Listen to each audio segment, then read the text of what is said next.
आज हम सूत्र पढ़ेंगे अध्ययन गुणा। इस सूत्र पर आज हम चर्चा करेंगे। तो स्वामी दयानंद जी अष्टाध्यायी भाष्य में लिख रहे हैं, अध्ययन प्रथमा विभक्ति एक वचन, गुण प्रथमा विभक्ति एक वचन। अध्ययन में प्रथमा विभक्ति का एक वचन है और गुण में प्रथमा विभक्ति का एक वचन है। समास बता रहे हैं, अच्च एंग च अदेंग, अच्च एंग च अदेंग, अकार और एंग, अकार और एंग। तो एंग क्या है?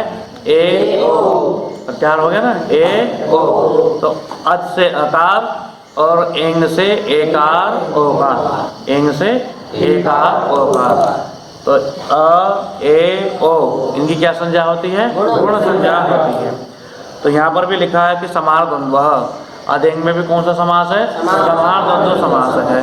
तो समार द्वंद्व समास की विशेषता हमने पहले भी आपके सामने बताई थी कि जब शब्द में नपुंसकलिंग और एक वचन का प्रयोग हो रहा हो तो समझ लीजिए वहाँ पर कौन सा समास है? समार द्वंद्व समास है। और यदि द्विवचन या बहुवचन प्रयोग हो रहा हो तो कौन सा समास है? समास है। तो यहाँ अध्ययन प्रथमा विभक्ति का एक वचन है, तो इसलिए यहाँ पर कौन सा समास हुआ है? समार द्वंद्व समास हुआ है। तद्भावित अतद्भावितानाम अ ए ओ इति एतेषां वर्णानां प्रत्येकं गुणसंज्ञा भवति। तद्भावित अतद्भावित, तद्भावित अतद्भावित, तद्भावित तेन भावितं तद्भावितं, तेन भावितं तद्भावितं, तेन केन सूत्रेण भावितं तद्भावितं, है ना। भावितमिति उत्पादितम, उत्पादितमिति उत्पन्न किया, जो सूत्र के द्वारा उत्पन्न किया गया, जो सूत्र के द्वारा उत्पन्न किया गया है।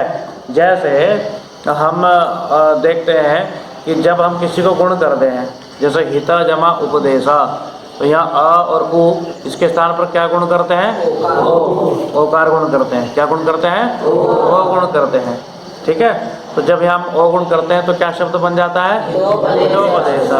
तो प्रश्न ये उठता है कि सूत्र कहता है आद गुणा, है ना, अ के बाद में अगर उ हो तो गुण हो जाता है।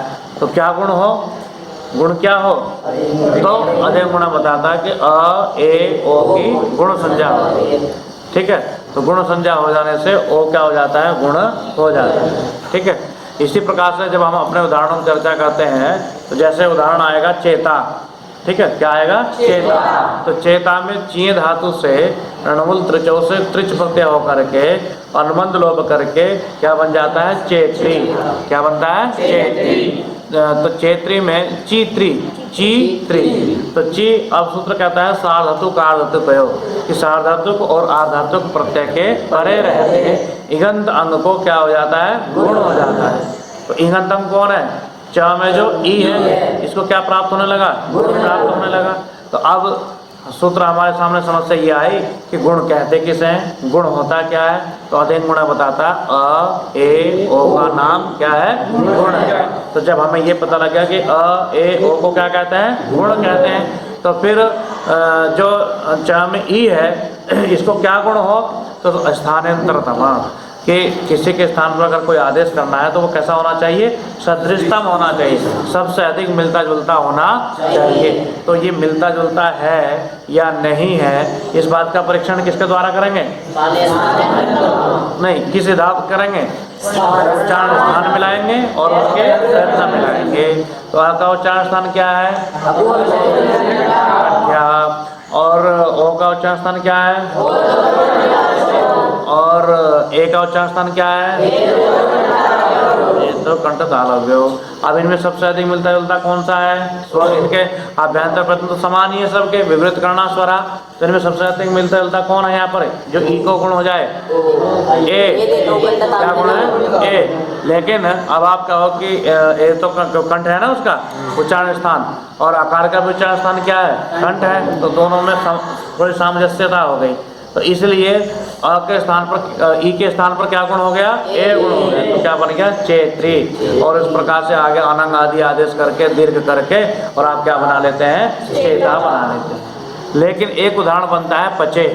एक उदाहरण क्या बनता है? पचे। पच धातु से आत्मनेपदी है, पच धातु उभयपदी है, तो हम यहाँ आत्मनेपद का रूप ले रहे हैं। उत्तम पुरुष एक वचन का रूप है। तो पच और उत्तम पुरुष एक वचन में क्या आएगा? ईट। ईट आएगा, है ना। ताताम झ ताताम भम ईट वही नहीं, तो क्या आएगा? ईट आया। तो पच ईट, ईट का क्या बचेगा? ई, पच ई। अब जब पच ई हो गया और कर्तरी शब्द से हम क्या कर देंगे? शब्द। शब्द का क्या बचेगा? अ। तो क्या स्थिति बन जाएगी? पच अ ई, पच अ ई। अब अ और ई को यहाँ अतो गुण से प्ररूप करना है। किससे प्ररूप करना है? अतो गुण सूत्र। अतो गुण सूत्र से प्ररूप करना है, लेकिन सूत्र कह रहा है गुण परे होना चाहिए।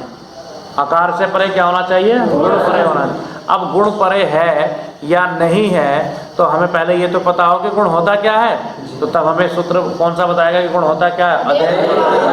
अ ए ओ की गुण संज्ञा होती है। तो वहाँ पर जो पच ई जो ईट का बचा हुआ ई, तो वो किस क्या संज्ञा है? उसकी गुण संज्ञा है।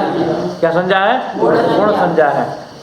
गुण संज्ञा है नहीं, सुनो एक गलत हो गया सिद्धांत। इसको पहले ईट को ई जो बचा है, टीता आत्मा ने पदानाम तेरे लगाओ, टीता आत्मा ने पदानाम तेरे, तो ई को क्या हो जाएगा? ए। अब सूत्र लगाइए। ए, ई की तो गुण संज्ञा नहीं होती ना, गलत हो गया। ए की गुण संज्ञा होती है, तो ए गुण है या नहीं, कौन सा सूत्र बताएगा? अधे गुणा। अधे गुणा बताएगा कि अ ए ओ की गुण संज्ञा होती है। तो यहाँ पर क्या है? ए की गुण संज्ञा हो गई, परंतु ए जो है किसी सूत्र के द्वारा तो नहीं किया गया। किसी सूत्र के द्वारा गुण किया गया क्या यहाँ पर? कि कोई गुण विधायक सूत्र लगा क्या? कोई गुण विधायक सूत्र नहीं लगा जिसने ए गुण किया हो। तो फिर अगर हम तद्भावित की ही गुण संज्ञा माने कि जो सूत्रों के द्वारा विधान किया गया हो उसी की गुण संज्ञा होती है, ऐसा माने, तो यहाँ पर जो एकार है उसकी गुण संज्ञा नहीं होगी। और एकार की गुण संज्ञा नहीं होगी तो अतो गुण से पर रूप भी नहीं होगा। तो यहाँ पर अतद्भावितों की भी क्या मान करके? गुण संज्ञा मान करके। तद्भावित का मतलब जो गुण सूत्र के द्वारा किया गया है वो क्या माना जाएगा? तद्भावित गुण माना जाएगा। अतद्भावित गुण का मतलब जो सूत्र के द्वारा नहीं किया गया, अर्थात जो सूत्र के द्वारा उत्पन्न किया गया गुण है वो तो तद्भावित गुण कहलाएगा। जो सूत्र के द्वारा उत्पन्न किया गया गुण नहीं है वो कैसा कहलाएगा? अतद्भावित गुण कहलाएगा। तो यहाँ पर जो एकार है वो किसी सूत्र के द्वारा गुण नहीं किया गया है, इसलिए अतद्भावित गुण है। लेकिन अतद्भावित एकार की भी क्या संज्ञा हो जाती है? गुण संज्ञा हो जाती है। तो अतो गुण से क्या लग जाता है? पर रूप लग जाता है। तो इस प्रकार हम तद्भावित और अतद्भावित को समझते हैं। तो यहाँ पर हमारे सूत्रार्थ में स्वामी जी लिखते हैं कि अ ए ओ चाहे ये तद्भावित हो और चाहे ये अतद्भावित हो, दोनों की ही क्या होती है? गुण संज्ञा होती है। तपरकर्णम पूर्वत, तपरकर्णम पूर्वत। जैसे तपरकर्ण आपने कहाँ पर माना था? आदेश में। तो क्या माना था उसको हमने? तपरो यस्मास तपरा, जिससे परे है तपर अत में त लगा है, और ताजा भी परा तपरा, तो एक से भी संबंध है उसका और आकार से भी संबंध है। तो यहाँ तो स्पष्ट ही है, आकार में त लगने से क्या हो जाएगा? का ही ग्रहण होगा ना। किसका ग्रहण होगा? आकार का ही ग्रहण होगा। और बाकी और जो और भी प्रयोजन है वो आप आगे शंका समाधान में समझ सकते हैं। तो तपरकर्ण भी यहाँ पर हमको कैसे समझना है? वृद्धिरादेश के समान ही समझना है। उदाहरण दिया कर्ता, हर्ता, चेता, स्तोता। तो कर्ता क्रिय धातु से बना है। धातु क्या है? डुक्रिय। डुक्रिय करने का अनुबंध लोप कैसे होता है? डू जाएगा आदिरी, यहाँ का अनुबंध लोप होगा हलंत्यम से। बचा क्या? क्री। और धातु संज्ञा किससे हो जाएगी? किसके अधिकार में? धातु के अधिकार में। कौन सा सूत्र आएगा? नमुल त्रिचौ से त्रिच प्रत्यय हो जाएगा, तो स्थिति बन जाएगी क्री त्रि, क्री त्रिच। चा किसके अनुबंध लोप किससे होगा? चा का हलंत्यम से। जिसकी संज्ञा हो जाती है उसका लोप किससे होता है? लोप से। और लोप किसे कहते हैं? तो स्थिति क्या बन गई हमारी? चेत्री। क्या स्थिति बनी? चेत्री। क्री। अब क्री बन गई। तो क्री में अब हमें गुण करना है किस सूत्र से? सार धातु कार्य। सार धातु कार्य से गुण प्राप्त हुआ तो गुण क्या होता है? अधेन गुण से अ ए ओ की गुण संज्ञा हो गई। ठीक है। अब गुण क्या हो रिकार के स्थान पर? तो स्थानांतरतमा के नियम से और उर्ण रपर से रपर होकर के क्या गुण हुआ? कर, अर गुण हो गया तो क्या स्थिति बन गई? कर त्री। क्या बन गया? कर त्री। फिर त्री को स्वादिपत्ति करेंगे तो यहाँ पर प्रातिपदिक संज्ञा किससे होगी? कृत तद्धित समास से प्रातिपदिक संज्ञा हो जाएगी। प्रातिपदिक संज्ञा होकर के स्वादिपत्ति करेंगे तो प्रथमा विभक्ति एक वचन में क्या आ जाएगा? सु। तो सु तो क्या स्थिति बन जाएगी? कर्तरी सु। फिर आनंद आदेश किससे होगा?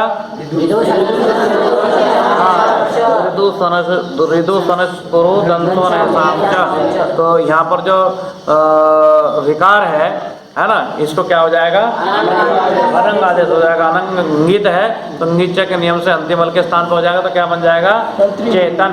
अनंग का अन बचेगा ना, चेतन सु। और दीर्घ किससे हो जाएगा?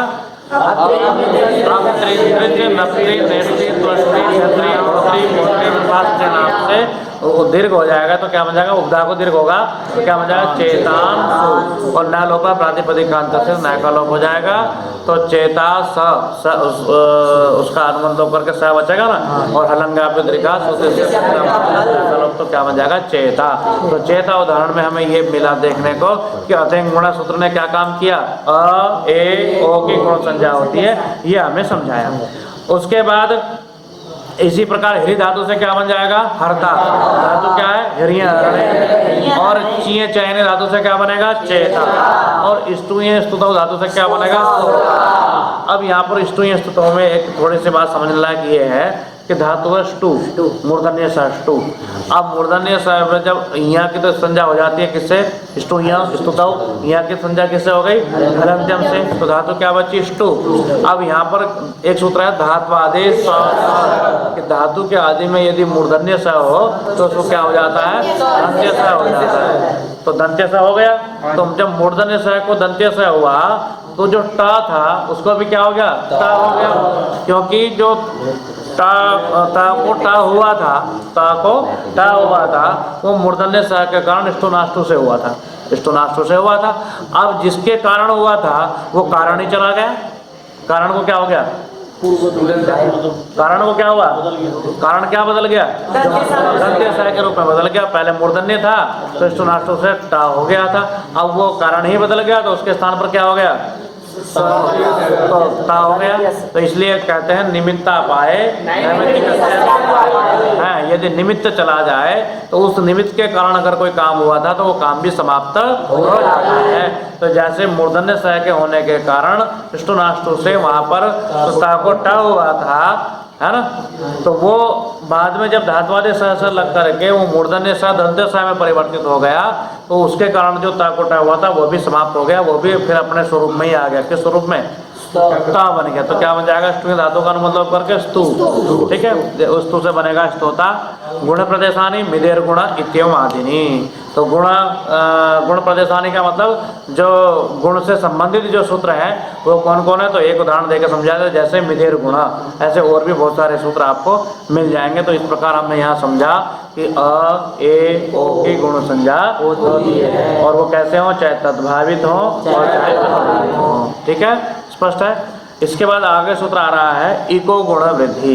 इक षष्ठी विभक्ति एक वचन है और गुण वृद्धि प्रथमा विभक्ति का द्विवचन है। गुण वृद्धि प्रथमा विभक्ति का द्विवचन, जैसे मति, है ना, इस प्रकार द्विवचन है। तो समास यहाँ पर जो दिखाया है वो दिखाया है गुणश्च वृद्धिश्च गुण वृद्धि। क्या समास है? गुणश्च वृद्धिश्च गुण वृद्धि। तो यहाँ पर कौन सा समास हुआ? क्यों हुआ इतरेतर द्वंद्व समास? हाँ, क्योंकि यहाँ पर द्विवचन है इसलिए कौन सा समास हुआ? इतरेतर द्वंद्व समास हुआ।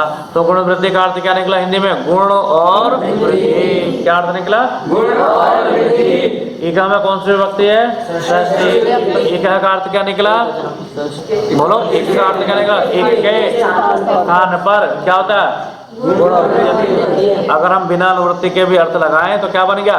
एक के स्थान पर गुण और वृद्धि होते हैं। ठीक है, अभी ऊपर से भी निवृत्ति आ रही है यहाँ पर किस किस की? गुण और वृद्धि की।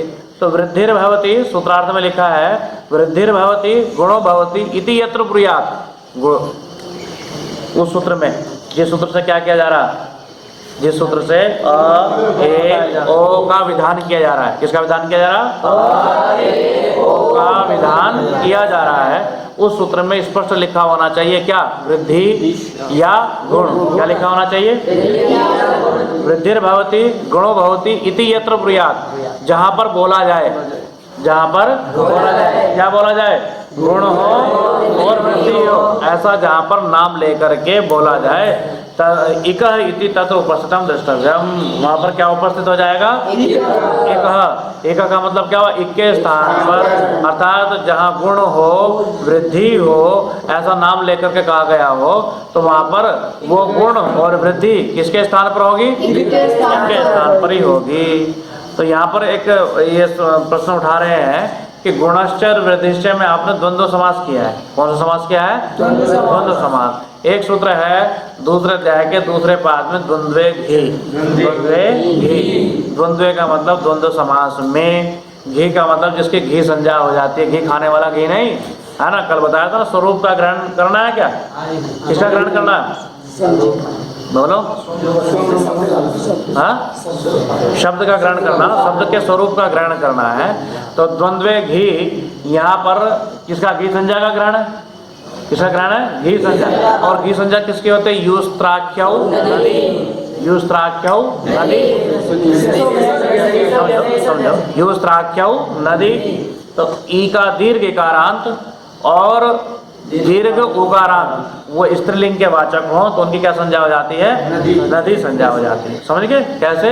दीर्घ इकारांत, दीर्घ उकारांत और स्त्राख्या। स्त्राख्या का मतलब स्त्रीलिंग को कहने वाले, अर्थात स्त्रीलिंग के होने चाहिए। सामान्य भाषा में समझिए कि दीर्घ इकारांत, दीर्घ उकारांत स्त्रीलिंगवाची जो शब्द हैं उनकी क्या संज्ञा हो जाती है? संज्ञा हो जाती है। युस्त्राख्यो नदी। फिर उसके बाद क्या सूत्र है? न इयंगु वंगौ अस्थानो स्त्री। है ना, जो इयंग और उवंग अगर किसी शब्द को होता हो तो उसकी घी संज्ञा नहीं हो। आगे क्या कहा? वामी। षष्ठी विभक्ति बहुवचन में आम आता है, आम के पर रहते इयंग उवंग वालों की भी विकल्प से हो जाती है। जैसे स्त्रियाम श्रीणाम, दो उदाहरण बनेंगे। स्त्रियाम श्रीणाम, तो स्त्री शब्द को इयंग आदेश हो जाता है, तो इयंग उवंग स्थानीय हो गया था, तो उसकी घी संज्ञा का निषेध कर दिया था, पर आम में विकल्प दे दिया। तो जब घी संज्ञा मानेंगे तो यहाँ पर जो है क्या हो जाएगा? घी संज्ञा मानने से क्या हो जाएगा? जब इसकी हम क्या मानेंगे? नदी संज्ञा मानेंगे तो ह्रस्व नद्यापो नोट से नोटागम हो जाएगा। और जब नदी संज्ञा नहीं मानेंगे तो नोटागम भी नहीं होगा, तो श्रीयाम बनेगा। वामी ङिति ह्रस्वस्य, ङित प्रत्ययों के परे रहते। तो जो ये आपके सुवौजस है इनमें ङित कहाँ कहाँ आता है? गे। क्रम से लो गे। पंचमी एक वचन में क्या आएगा? नसी। षष्ठी एक वचन में क्या आएगा? और सप्तमी के वचन में क्या आएगा? तो ये ङित है। तो इन ङित के पर रहते ह्रस्व विकार और ह्रस्व उकारांत शब्दों की भी क्या संज्ञा हो जाती है? हाँ बोलो, नदी संज्ञा हो जाती है। इसके पर रहते ङित प्रत्ययों के पर रहते ह्रस्व विकारांत और ह्रस्व उकारांत शब्दों की भी क्या संज्ञा हो जाती है? इसलिए जब आप मति का रूप याद करते हो तो दो रूप बनते हैं, मतये, मत्ये। मतये कब बना? जब मत्ये कब बना? जब उसकी नदी संज्ञा हुई, 8 नदियाँ से 8 आगम हो जाता है, इसलिए मत्ये ही बना। और जब नदी संज्ञा नहीं हुई तो घी संज्ञा और घेरेंगे जिसे गुण हो जाएगा तो मतये बनेगा। इसी प्रकार मत्यः मते, तो मत्यः कब बनेगा? जब नदी संज्ञा हो जाएगी। जब नदी संज्ञा नहीं होगी तो क्या बनेगा? मते। इसी प्रकार सप्तमी एक वचन में दो रूप बनेंगे, मतौ मत्याम। तो मत्याम कब बनेगा? जब नदी संज्ञा हो जाएगी। और मतौ कब बनेगा? जब नदी संज्ञा नहीं होगी। तो ङिति स्वस्थ। अब आ जाओ सूत्र पर शेषो। अब समझिए, शेषा, शेषा माने बचे, जो किससे बच गए? नदी संज्ञा से बच गए। अब आया ना आसान समझ में बात? जो किससे बच गए? नदी संज्ञा से बच गए, उनकी क्या संज्ञा होती है? घी संज्ञा होती है। किसको छोड़ करके? सखी शब्द को छोड़ करके। तो ऐसे ही जो वृद्धि शब्द है ये इकारांत है, इकारांत है ना, इकारांत है। तो इसकी क्या संज्ञा? और कैसा इकारांत है? ह्रस्व इकारांत। नदी संज्ञा किसकी की थी? दीर्घ इकारांत होगी। तो नदी संज्ञा तो इसकी नहीं है, तो इसकी क्या संज्ञा हो गई? घी संज्ञा हो गई। तो इसकी घी संज्ञा होने के कारण सूत्र ये बताता है कि अगर आपने द्वंद्व समास किया हो, कौन सा समास किया हो? तो द्वंद्व समास में घी संज्ञक का प्रयोग पहले होता है। कहाँ पर होता है जी? बोलो। द्वंद्व समास में घी संज्ञा का प्रयोग कहाँ पर होता है? पहले होता है। कहाँ पर होता है जी? पहले। तो गुण शब्द की तो घी संज्ञा नहीं है, और वृद्धि शब्द की क्या संज्ञा है? घी संज्ञा है। तो जो गुण वृद्धि ऐसा प्रयोग किया, इनमें पहले किसका प्रयोग होना चाहिए था? वृद्धि का प्रयोग होना चाहिए था। कैसा प्रयोग होना चाहिए था? बोलो, किसका प्रयोग होना चाहिए था? वृद्धि का प्रयोग होना चाहिए था। और वृद्धि आदेश में पहले वृद्धि का है, अध्यय गुण बाद में कहा है, समझ गए? तो किसका प्रयोग होना चाहिए था? पहले वृद्धि का प्रयोग होना चाहिए था। तो लिखा है द्वंद्वे इति वृद्धे पूर्व निपाते प्राप्ते, है ना? द्वंद्वे घी सूत्र से गुण वृद्धि का प्रयोग कहाँ पर प्राप्त होने पर? पूर्व में प्राप्त होने पर। धर्मादिषु उभयम पूर्व निपतति, ये वार्तिक है कि धर्मादि गण में पड़े हुए शब्दों की, किसमें?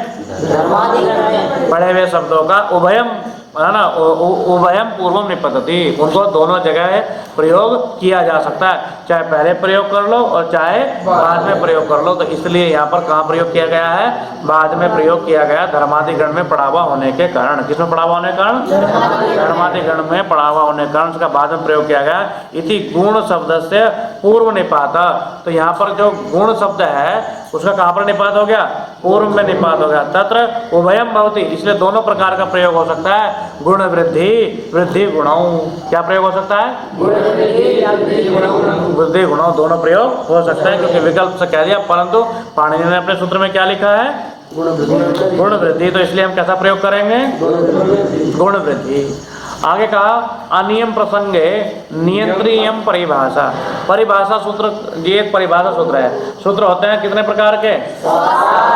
सूत्र होते हैं। वैसे हम आप लोग 7 प्रकार के पढ़ते हो, परंतु वैसे ज़्यादातर 6 प्रकार के सूत्र माना जाता है। निषेध सूत्र को भी विधि आदि सूत्रों के अंतर्गत ही मान लेते हैं, समझ गए? क्योंकि वो भी तो एक प्रकार की विधि है ना, तो विधि के अंतर्गत ही उसका समावेश कर देते हैं। इसलिए प्राय करके जो आप निषेध सप्तम में ऐसा कह करके 7वां मानते हो, उसको जो है प्राय करके ये माना जाता है कि सूत्र कितने प्रकार के होते हैं? 6 प्रकार के। कौन कौन से? संज्ञा,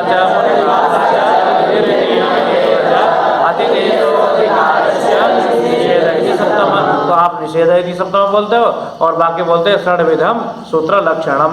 क्या बोलते हैं? षड्विधम लक्षणम। तो इसलिए 6 प्रकार के सूत्र भी माने जाते हैं। कितने प्रकार के? 6 प्रकार के सूत्र भी माने जाते हैं। उन 6 प्रकार के सूत्रों में जो परिभाषा सूत्र की आपने पढ़ी होगी कि परिभाषा सूत्र किस प्रकार के सूत्र होते हैं, तो क्या पढ़ा? अनियम प्रसंगे, अनियम प्रसंगे। प्रसंग माने क्या होता है? बोलो। प्रसंग माने विषय स्थान, है ना? अनियम के स्थान पर, जहाँ पर कैसी स्थिति उत्पन्न हो रही हो? अनियम की स्थिति उत्पन्न हो रही हो, ऐसे स्थान पर अनियम प्रसंगे, नियम कारण नियम बना देने वाले सूत्र को क्या कहते हैं? परिभाषा कहते हैं। कैसा नियम? जैसे मान लीजिए आपका उदाहरण है मेद्यति। क्या उदाहरण है? मेद्यति। आपने वहाँ पर क्या किया? मिलेर गुण से गुण कर दिया। अब सवाल ये उठ गया कि माँ को गुण हो या ई को गुण हो या द को गुण हो, समझिए? सवाल उठा, माँ को, ई को, द को, इनमें से हम किसको गुण करें? तो सूत्र बताता है इको गुण वृद्धि कि आपको ज़्यादा परेशान होने की आवश्यकता नहीं है। गुण और वृद्धि किसको होंगे?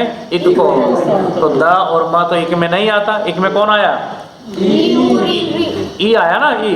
तो मिद का ई किस में आया? इक में आया। इसलिए गुण, इसलिए यहाँ पर जो है मिदेर गुण से गुण किसको हो जाएगा? ई को हो जाएगा। तो ई को गुण होकर के क्या गुण हो जाएगा? ई को ए। तो क्या बनता है? मेद्यति उदाहरण बनता है।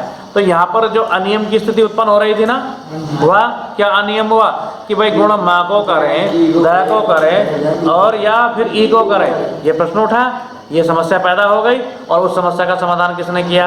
इको गुण वृद्धि ने किया। क्या बताया?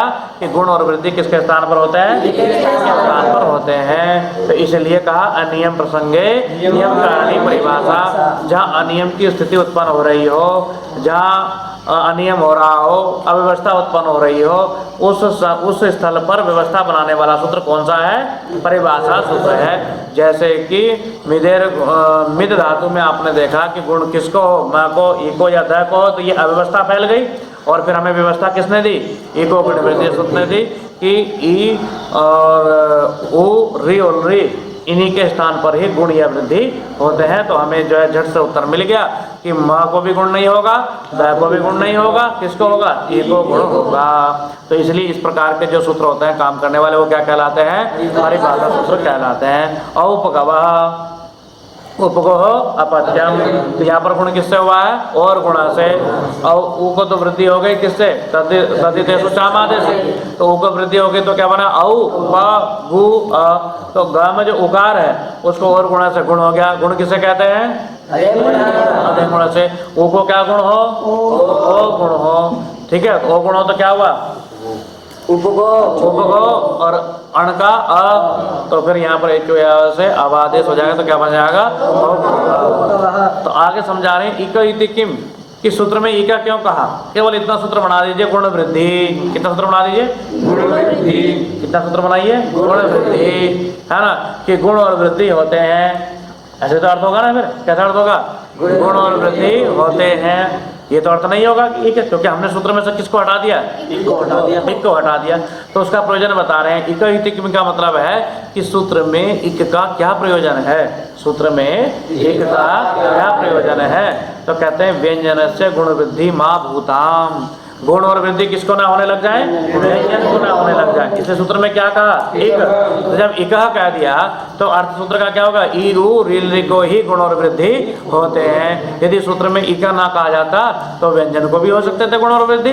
किसको हो सकते थे, व्यंजन को भी हो सकते थे। जैसे एक उदाहरण दिया इन्होंने, अंतगह।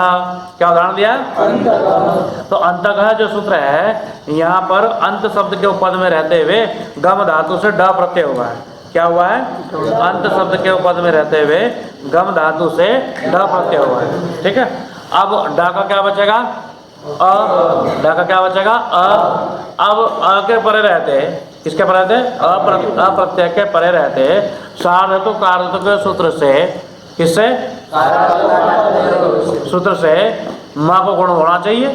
किसको गुण होना चाहिए, माँ को गुण होना चाहिए। माँ क्या है, व्यंजन है, तो मैं को गुण प्राप्त है, मैं को गुण प्राप्त है, लेकिन सूत्र में इका कहा है। तो इका कहने का मतलब क्या हुआ कि गुण और वृद्धि किसको होते हैं, इक को ही होते हैं और किसी को नहीं होते हैं। इसलिए इक को ही गुण होता है, ऐसा कह देने से म को गुण नहीं होगा, क्योंकि म इक में नहीं आता। इसलिए आगे लिखा है अंत उपपदे गमी धातु डे प्रत्यय कृते, अंत शब्द के उपपद में रहते हुए गम धातु से ड प्रत्यय होने पर, करने पर ओष्ठ्यस्य मकारस्य, किसको, ओष्ठ्य मकार। ओष्ठ्य मकार का मतलब क्या है, ओष्ठ से बोले जाने वाला म, क्योंकि ऊपू पद्मान्या ओष्ठ्या, ऊ और पवर्ग और उपदमाने का उच्चारण किससे होता है, ओष्ठ से होता है। तो माँ किस में आ गया, मैं किस में आ गया, ओष्ठ, ओष्ठ में आ गया ना, पवर्ग में ही मकार भी आ गया।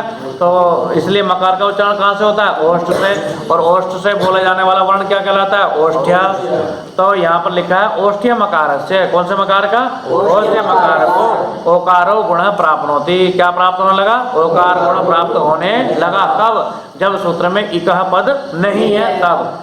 लेकिन इको इति वचनान न भवति, परंतु सूत्र में इकह कह देने से ये अर्थ निकला कि गुण वृद्धि किसको होते हैं, इक के स्थान पर ही होते हैं। गुण वृद्धि कहाँ पर होते हैं, इक के स्थान पर ही होते हैं। तो माँ जो है किस में नहीं आता है, इक में नहीं आता है, इसलिए मैं को भी गुण वृद्धि प्राप्त नहीं होगा।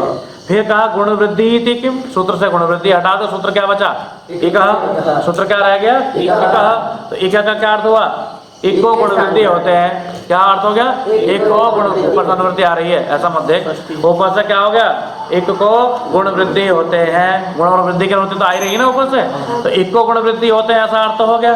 तो कहते हैं गुण वृद्धि फिर सूत्र में क्यों कहा, जब ऊपर से अनुवृत्ति आ ही रही है उसी से ही काम चल जाता।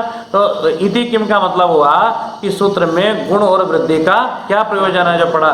तो कहते हैं गुण वृद्धि शब्दाभ्याम यत्र गुण यत वृद्धि गुण उच्यते, जहाँ पर गुण हो वृद्धि हो ऐसा सूत्र में नाम लेकर के विधान किया गया हो वहीं पर ही ये सूत्र लगेगा को गुण वृद्धि, अन्य स्थलों पर ये सूत्र नहीं लगेगा।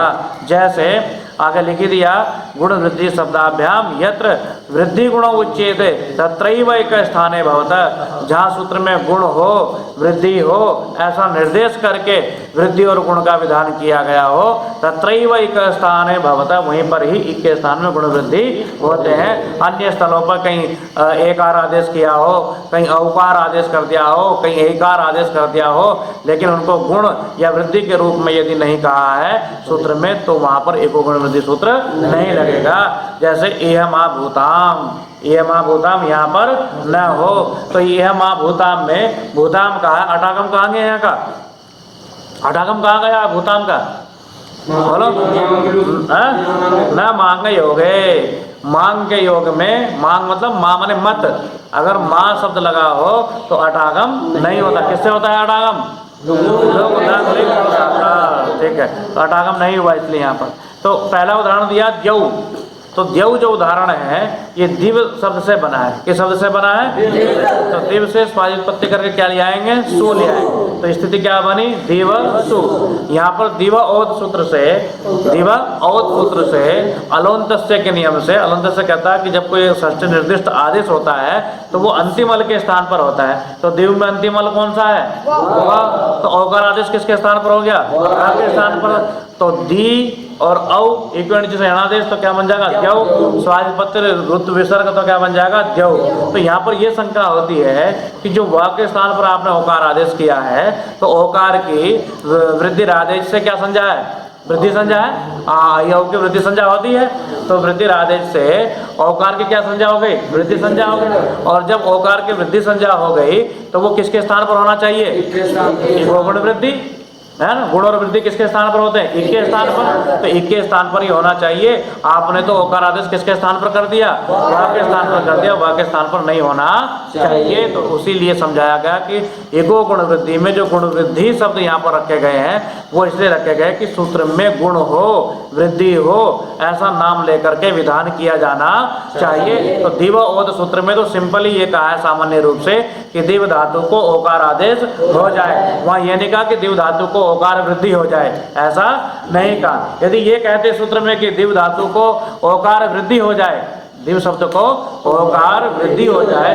ऐसा कहते तो एको गुण वृद्धि सूत्र लगता, परंतु वहाँ ओकार वृद्धि हो ऐसा नाम लेकर के वृद्धि का विधान नहीं किया गया है, इसलिए यहाँ पर एको गुण वृद्धि सूत्र नहीं लगेगा, तो वकार को ही ओकार आदेश हो जाएगा। उसके बाद पंथा, तो पंथा जो बनता है वो कौन से शब्द से बनता है, पथिन शब्द से बनता है। पथिन शब्द से जब आप पंथा शब्द बनाएंगे तो पथिन में जो न है वो किससे चला जाता है, चला जाता है। और थी में जो ई है उसको ईतवत सर्वनाम स्थान सूत्र से इकार को अकार आदेश हो जाता है, तो क्या बन गया पथ। और थोन थ से था के स्थान पर ध आदेश हो गया, तो क्या बन गया पंथा। और उसके बाद पति मध्यरी, इससे जो है पति मत्री रुभुक्षा मात इस सूत्र से आकार आदेश हो गया। पथिन मथिन रिभुक्षिन शब्द को जो है आकार आदेश हो जाता है। तो जब आकार आदेश आपने किया तो जो पंथा में था को आ हो गया, तो क्या बन गया पंथा। आ की क्या संज्ञा होती है वृद्धि आदेश से, वृद्धि संज्ञा। तो जब आ की वृद्धि संज्ञा हो गई तो एको गुण वृद्धि सूत्र कहता है कि गुण और वृद्धि कहाँ पर होंगे, स्थान पर होंगे। लेकिन आपने जो है पंथा में किसके स्थान पर कर दिया, आ के स्थान पर। किसके स्थान पर कर दिया, आ के स्थान पर कर दिया। किसके स्थान पर करा, इनके स्थान पर क्यों नहीं किया।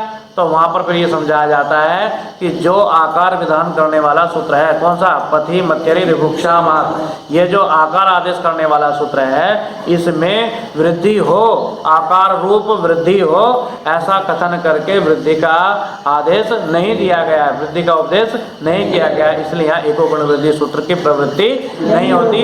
एको गुण वृद्धि सूत्र वहीं पर लगता है जहाँ गुण हो वृद्धि हो ऐसा सूत्र में स्पष्ट रूप से निर्देश किया हो, इसलिए यहाँ पर भी जो है ये सूत्र नहीं लगता।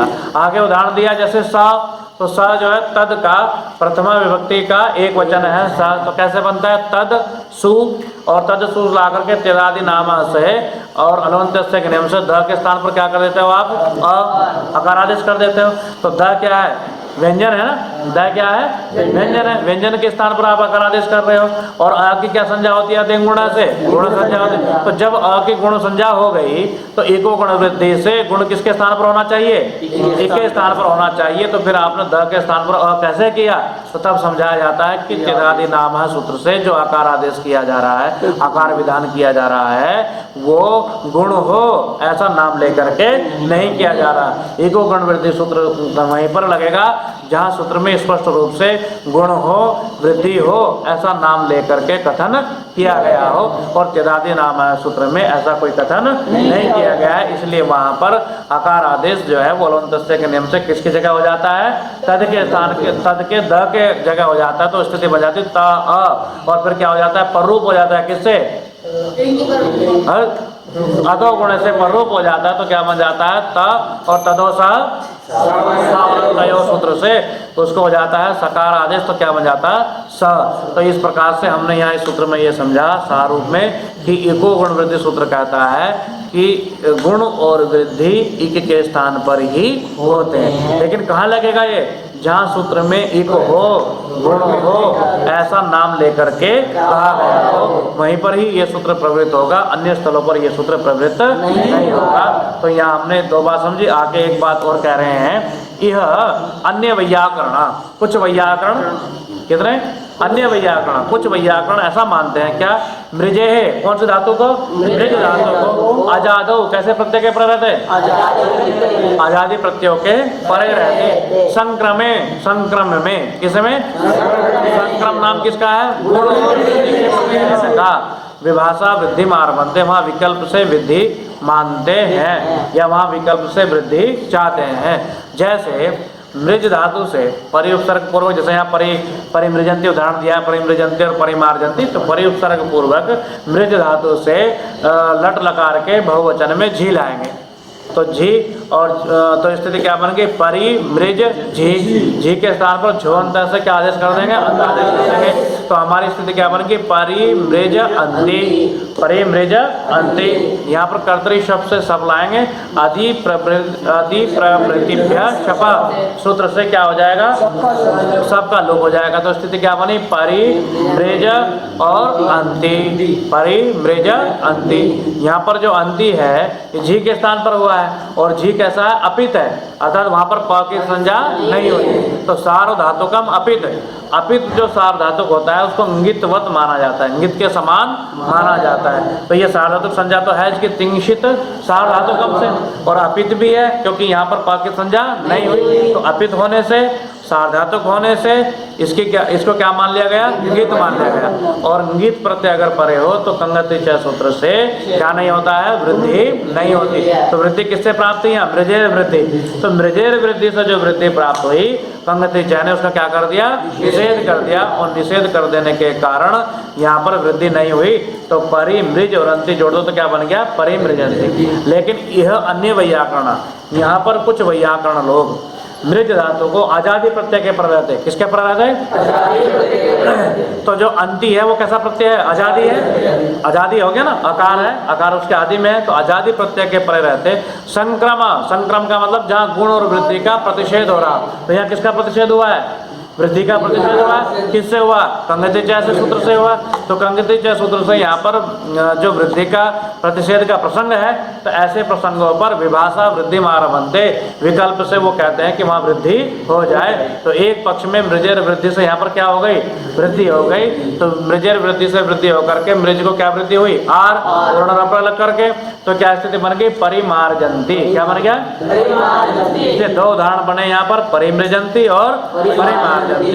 ऐसी प्रकार से जो है यंग लोगंत में जो है दो उदाहरण बनाए, परिमृजतो और परिमार्जतो इत्याद्यर्थम, इत्याद्यर्थम इत्यादि उदाहरणों को सिद्ध करने के लिए। तो इसलिए इत्यादि उदाहरणों को सिद्ध करने के लिए एक ये माना जाता है कि कुछ वैयाकरण कहते हैं कि जहाँ गुण और वृद्धि का प्रतिषेध का प्रसंग हो, ऐसे स्थलों पर मृज धातु से यदि आजादी प्रत्यय परे हैं तो विकल्प करके मृजेर वृद्धि से एक पक्ष में वृद्धि भी हो जाती है। तो इस प्रकार से हमने इसको भी समझा। संक्रम कहते हैं जहाँ गुण और वृद्धि का प्रतिषेध होता हो, ऐसे स्थलों का नाम संक्रम है। तो यहाँ हमने एको गुणवृत्ति सूत्र को भी समझा। तो आज यहीं तक चर्चा करते हैं, कल हम अगला सूत्र फिर यहाँ से आगे देखेंगे। धन्यवाद।